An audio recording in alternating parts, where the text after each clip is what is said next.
తెలంగాణ వ్యాప్తంగా వర్షాలు దంచుకొడుతున్నాయి. వారం రోజులుగా జోరు వానలు పడుతున్నాయి. దీంతో చాలా చోట్ల ఆర్ఎన్బి రోడ్లు దెబ్బతిన్నాయి. గుంతలు పడి కంకర తేలి అస్తవ్యస్తంగా మారాయి. దీనివల్ల ప్రజలు ఇబ్బందులు ఎదుర్కొంటున్నారు. రాకపోకలు సాగించలేక అవస్థలు పడుతున్నారు. వర్షాల వల్ల రాష్ట్రంలోని 450కి పైగా ప్రాంతాల్లో ఆర్ఎన్బి రోడ్లు అధ్వానంగా మారినట్లు సమాచారం. వాటిని తాత్కాలికంగా మరమ్మతులు చేసేందుకు 28 కోట్ల రూపాయలకు పైగా అవసరమవుతాయని అధికారులు అంచనా వేశారు. ఈ నేపథ్యంలో రాష్ట్రంలో ఏ చోట్ల రోడ్లు దెబ్బతిన్నాయి, వాటి పరిస్థితి ఎలా ఉంది, జనం ఏం చెప్తున్నారు, అధికారులు ఎలాంటి చర్యలు తీసుకుంటున్నారు, ఇలాంటి పూర్తి వివరాలపై S6 న్యూస్ స్పెషల్ రిపోర్ట్.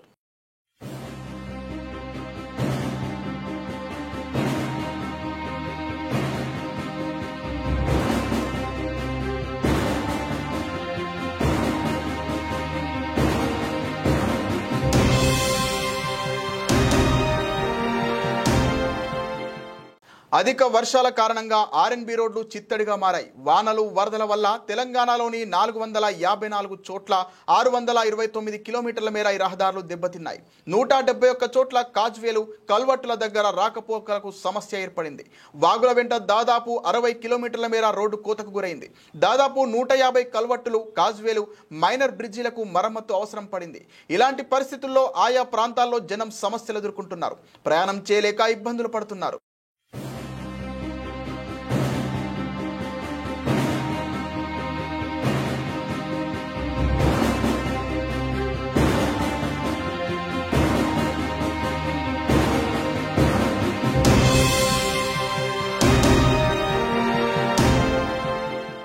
వర్షాల కారణంగా 7 డివిజన్లలో ఆర్ఎన్బి రోడ్లు ఎక్కువగా పాడయ్యాయి. సంగారెడ్డి, నిజామాబాద్, ఆదిలాబాద్, సిద్దిపేట, భద్రాచలం, భద్రాద్రి కొత్తగూడెం, జోగులాంబ, గద్వాలలో ఈ ప్రాబ్లం ఎక్కువగా ఉంది. ఈ డివిజన్లలో 147 చోట్ల రహదారులకు సమస్య ఏర్పడింది.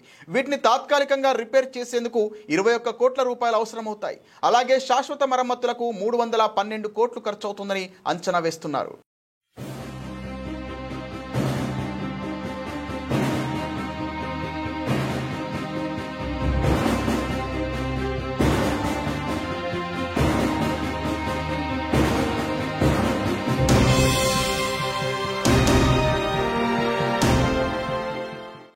ఇక రాష్ట్ర వ్యాప్తంగా చూస్తే దెబ్బతిన్న రోడ్లు బాగు చేసేందుకు సుమారు 679 కోట్ల రూపాయలు అవసరమవుతాయని తెలుస్తోంది. వీటి మరమ్మతులు యుద్ధ ప్రాతిపదికన చేపట్టాలని ప్రజలు కోరుతున్నారు. వాహనాల రాకపోకలకు తీవ్ర అంతరాయం ఏర్పడుతోందని, ప్రమాదాల బారిన పడుతున్నామని ఆవేదన వ్యక్తం చేస్తున్నారు.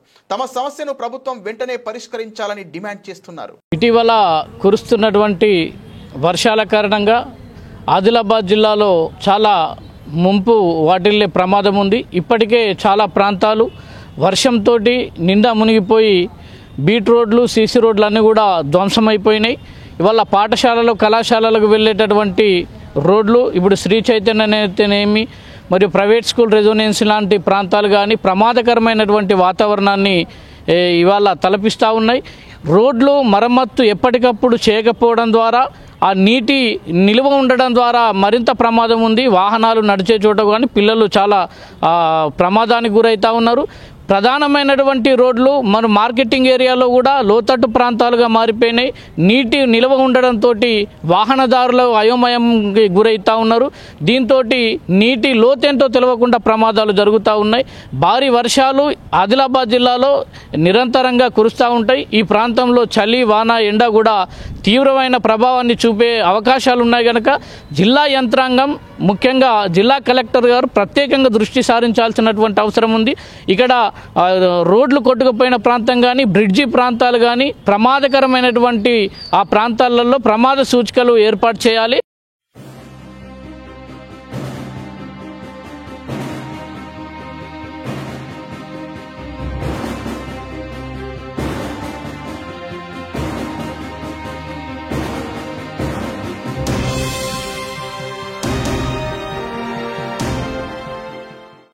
మరోవైపు ఆర్ఎండ్బి రోడ్ల రిపేర్పై సర్కార్ కూడా ఫోకస్ పెట్టింది. తెగిన రహదారులు, కలువట్టుల దగ్గర తాత్కాలిక పునరుద్ధరణ పనుల తక్షణమే చేపట్టాలని రోడ్లు, భవనాల శాఖ మంత్రి కోమటిరెడ్డి వెంకటరెడ్డి ఆదేశించారు.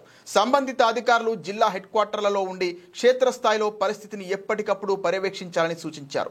నిర్లక్ష్యంగా వ్యవహరించకూడదని, ఎవరు కూడా సెలవులపై వెళ్లొద్దని తెలిపారు. మరికొద్ది రోజుల పాటు వానలు కురిసే అవకాశం ఉన్నందున అధికారులు కూడా అలర్ట్ అయ్యారు. జిల్లా సర్కిల్స్ వారీగా కంట్రోల్ రూమ్లు ఏర్పాటు చేసి మానిటరింగ్ చేస్తున్నారు. అత్యవసర పరిస్థితుల్లో తగిన చర్యలు తీసుకునేందుకు సిద్ధంగా ఉన్నారు. రోజులుగా కురిసిన వర్షాలకు దెబ్బతిన్న రోడ్ల మరమ్మతుల గురించి గవర్నమెంట్ కు నివేదించడం అయింది. గవర్నమెంట్ కూడా క్లియర్ ఇన్స్ట్రక్షన్స్ ఇచ్చారు. ఎమర్జెన్సీగా ఉన్న దెబ్బతిన్న రోడ్లకి దానికి మా మెయింటెనెన్స్ నిధుల్లో నుండి వర్క్స్ టేకప్ చేయమని చెప్పి ఇన్స్ట్రక్షన్స్ ఇచ్చారు. మేము ఆల్రెడీ దెబ్బతిన్న వాటికి మరమ్మతులు కూడా చేస్తున్నాము. షోల్డర్స్ కవర్ అయినాయి, అక్కడక్కడ కొంత రోడ్డు ప్యాచ్ వర్క్లు ఏర్పడినాయి. అవన్నీ వారం లోపల పునరుద్ధరిస్తాం.